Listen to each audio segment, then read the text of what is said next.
রাজ্যের প্রাক্তন মন্ত্রী তথা প্রাক্তন ডেপুটি স্পিকার আশিস বন্দ্যোপাধ্যায় তার রহস্য মৃত্যু হয়েছে এবং গতকালই একেবারে সকালে তার বাড়ি লাগোয়া যে দলীয় কার্যালয় রয়েছে সেখানেই তার এই রহস্য মৃত্যুর ঘটনা ঘটে এবং সেই ঘটনার পর আজকে সেখানে পৌঁছলো ফরেনসিক টিম। পার্টি অফিসের মধ্যে থেকে তার দেহ উদ্ধার করা হয়। ঘটনার পর আজকে ফরেনসিক টিম পৌঁছলো সেখানে।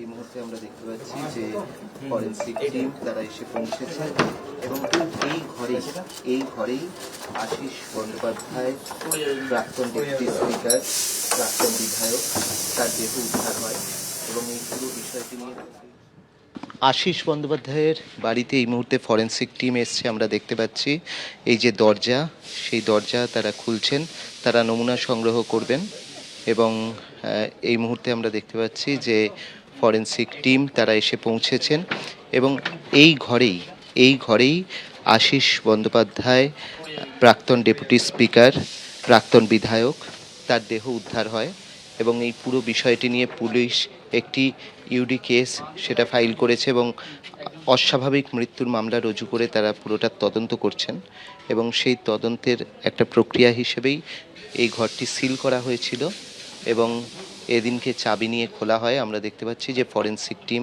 তারা এসছেন এবং তারা ভেতরে